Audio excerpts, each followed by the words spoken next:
What's good with YouTube? You already know, Big Flacco with a convict's perspective, and I'm gonna smash, slide on through with a little bit of energy.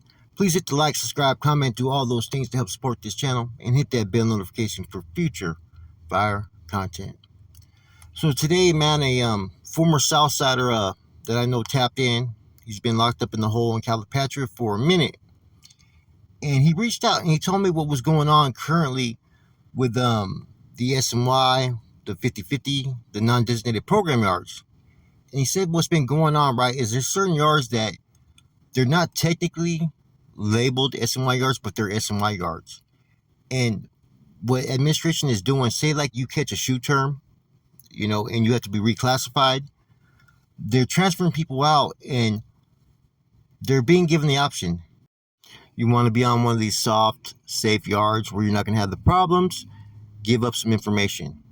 If not, we're going to just put you on a non-designated program yard, and it's going to be hard for you. And these are inmates that were traditionally on the SMY yard. So you just can't be placed on some security yard just because you want it. Nowadays, I guess you have to provide a little bit of information more now because of this new non-designated program yard. So he said that a lot of people are not, willing to always give up information. And so therefore, they're being transferred out. Now, a lot of them in Calipatria have been transferred out to Donovan. I guess B yard Donovan's is an active yard, and I guess there is a big homie for the individuals from down south. He said in the last 6 months, there's been 2 individuals that he know that were previously SMY that refused to give information, got transferred to Donovan, and both individuals got hit when they hit B yard and Donovan. So basically, there's no guarantee where they're going to transfer you when you come out of the shoe or when you hit these yards. So those that are on those yards that have already been well established, like Kern Valley, Tehachapi, and a couple other institutions, right? Those yards have been safeguarded because they've been there, they're established. So they're not trying to put too many actives on those yards because they know what time it is. But certain institutions, they're throwing people out there. If you don't want to work with administration and giving them information, they're going to put you out there. If you're a troublemaker, they're going to put you out there. And it depends, like I said, what institutions. As we know, in Salinas Valley, correctional staff had individuals that were previously SMY chrono inmates, but they're not putting them out there on those lines, on the active main lines. A yard is basically an established honor yard for SMYs, and they're not going to try to mess that up because to get there, it's really, really hard. B and C yard, as we already know, those are established GP yards. And then D yard is ELP mixed with people that are SMY. Now, I don't know what Donovan B yard is, if it's level 3 or level 4, but they are mixing the individuals that are active and inactive on those yards. And the majority of them are coming out of places like Calipatria or Centinela or places that are close to where they caught these shoe terms and they're not willing to give up information, so they're transferring them straight to Donovan. And this is similar to what Shadow from Rockwood was told when he came out of Corcoran Shoe, was that, look, if you continue to be a program failure, we're going to take your SMY chrono from you. And so, see, like now what administration is doing is they have these non-designated program yards. These yards aren't technically, like I said, fully acknowledged SMY yards, but they've been established because they were previously SMY yards. It's quite interesting because depending on where the individual is being housed at, up north, central, down south, they're applying certain policies and procedures, within the administration a little bit different. There's no guarantee what's going to happen or where they're going to send you or what could happen at that institution. It's weird. And there's been some small melees and incidents that haven't really been reported on YouTube, I've been told, So there's no guarantee what you're stepping into in the CDCR now. And it got a lot of people right now, like, they're kind of uneasy right now. They don't know if they're going to start mixing people in the level 4 yards. They don't know if they're going to actually have a non-designated program level 4 yard. Shit. That's going to be off the hook. Okay? But it appears administration is up to something, though. They've started to clean out a lot of yards. Some yards are empty in some yards. They have buildings that there's nobody in there.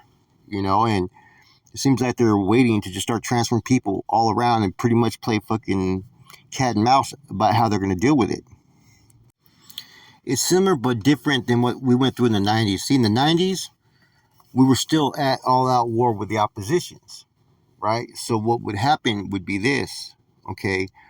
They would send first-termers that really didn't have no records or no jackets to institutions like Jamestown or, CMC East or, Calipatria or Centinela, all the way down south back then if you were a first-termer.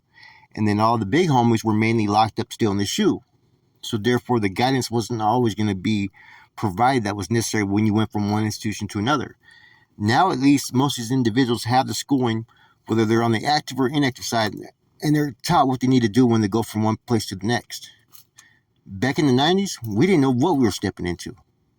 And there was no active against the inactive.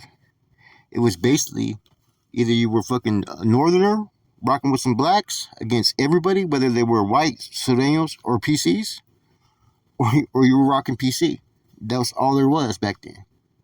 Anyways, here we are 2 years later talking about reintegration, and they've been reintegrating, but there's no really like set protocol procedure on how they apply it, man. Every institution is different.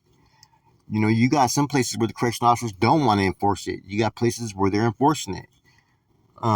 It seems like more along the lines of the lower level yards, they're trying to force them out there. It's gotten so bad that basically a level 1 or level 2, there's barely any level 2s that are considered active anymore. Level 1s, they're all bad if you're north or south. Okay. Level 2, you maybe have Solano. I believe you may have Soledad. I'm not 100% on that. But other than that, you may have 1 or 2 down south, but everybody's either going to have to be level 3 or level 4 to be GP nowadays. But if you think that there hasn't been individuals that have been hit, there's been quite a few individuals that have been stabbed, they've been beaten, they've been taken to the hospital, all behind the reintegration, all behind deciding not to provide administration information. See, that's what they're doing. Okay, give us the information. We'll put you on this yard. It's going to be nice. It's going to be like the fucking, what is it, that the Norway program or whatever it is, right, with the nice couches and all that stuff. They're throwing these little teasers at these individuals, hoping that they comply. Now, I've never been on an SMY yard. I've never been PC, and I've said this before. I really don't believe in any of that. But I don't believe in sending someone somewhere where they know that there's going to be more actives or he has no support, man. I'm not into all that bullying shit. I think that if there's an issue as a man that another group has with you, that at least it should be dealt with one-on-one, man-to-man. Like if you want to take someone out, they're your opposition, they're a main target, go at it one-on-one. You know what I'm saying? Bring back a little bit of respect and dignity into the convict behind the wall. Because you don't see that kind of shit no more. Back in the days, you used to have OGs that would tie a knife to their hands and straight go at it. Bam! On the handball course, all kinds of crazy shit, right? You don't see that. It's all about fucking stabbing the individual that used to rock with you in the back just to get that kill. You never see all these people who get killed, right? How many of these individuals got killed to where it was, okay, I'm coming at you with my piece, get your piece, let's go. Very few incidents have happened like that. They're all fucking an opponent that isn't expecting and doesn't see it coming. And that's why I've always said, even when I was active, you're not going to get my respect when you hit one of our own, right? You'll get my respect when you hit one of the ops. And when you do it mano to mano, and they see you, you see them, and you guys go and get it. That's when you're going to get that respect. But it doesn't work that way, and that's why you have SMY and PCRs, because you know what? A lot of times people aren't going to do it like that. And see, that's my only thing that I have an issue with. They put the Bulldogs out there 15 against 200 or 180, whatever it was, They're going to put certain active cats on yards to where, there could be a rider or 2-5er yard, and they're going to get butchered up. And they could put an inactive individual on a yard with actives, and they're going to get butchered up. So it's about to kick off a little bit more, man. And I've been hearing that they've been increasing this slowly, and they're doing it in a way that it's not getting the attention.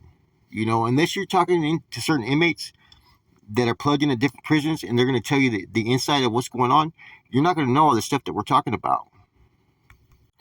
Anyways, I thought that was kind of interesting that, Cincinnati at least, um, was putting rigorous requirements in order to go to a traditionally passed SNY yard.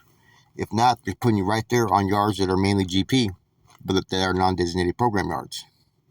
Anyways, I may have a new guest tomorrow. He's a former Southsider from down south. I think we're gonna shed more light on all this, but we'll see. With that said, it's your boy Flacco. From a convict's perspective, I'm gone.